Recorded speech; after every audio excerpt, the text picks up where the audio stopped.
Today we'll be enabling the high idle feature on this 2004 Dodge Cummins. It's the early 04 model and it has the common rail motor in it. There's a few things you need to do to enable the high idle feature in this truck.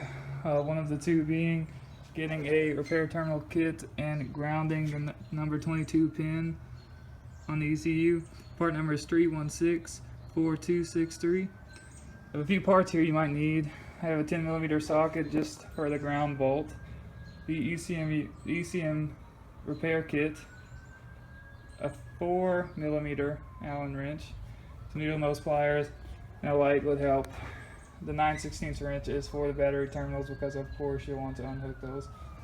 As well as grounding that pin, you'll need to have it activated inside of the computer itself. Let's get to it. Coming in from the top here, I'll show you where the pin is located. If you can see the plug right there, there's two of them. You want the rearmost plug right there, and it's held on by that 4mm Allen wrench. My Allen wrench is inside of the plug right there as well. We'll check it out from underneath it so you can figure out how to loosen it up. This is right here relative to the block, the driver's side rearmost plug on the ECM. Right now we're under the truck in the same location. Here's a better view of the two plugs and the rearmost connector with the Allen wrench in it. I need to loosen it up all the way and of course take it out. I'll do that right now.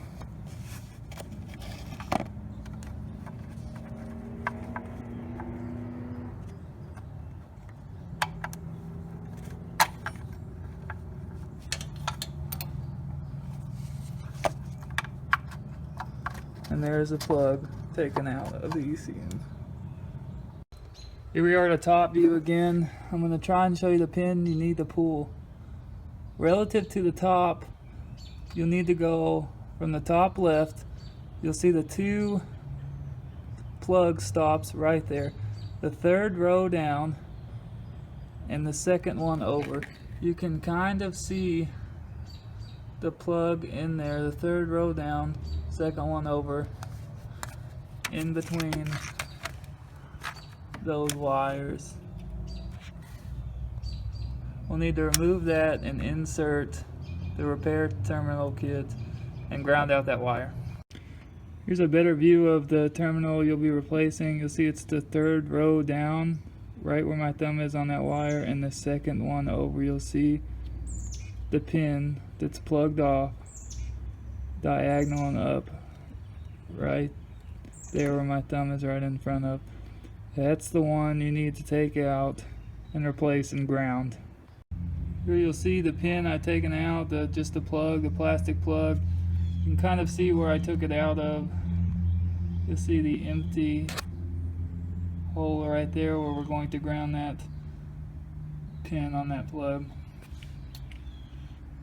The pin itself, nothing special. Just grab it with some needle nose pliers.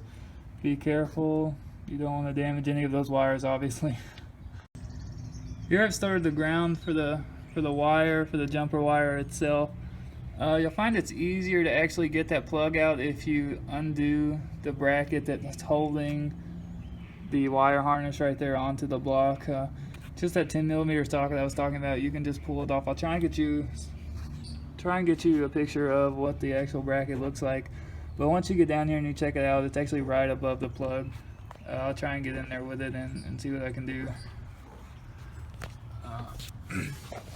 If you can see anything right there, you'll be able to see the plug itself, and then above it a couple of inches is the bracket. I've actually just test fit the ground wire itself to see if it would actually work right now. So we've got the pin in itself. You make sure you push it all the way in until it clicks and locks. We've got it grounded right above the plug. We're about to climb back under and tighten up the Allen wrench bolt. You can see the yellow wire coming out with the jumper wire attached, grounded right above it. I'll show you one last time where the Allen wrench bolt is at, and then we'll test it out. We've climbed back under the truck now. You can check this out. Once again, the rearmost connector, and I'll show you this relative to the driver's side of the truck, if you're laying under it, you'll see all of this, the pavement harmony on the tie rods. And on the driver's side, the rearmost connector, we're just tightening this plug to hold in this one last time.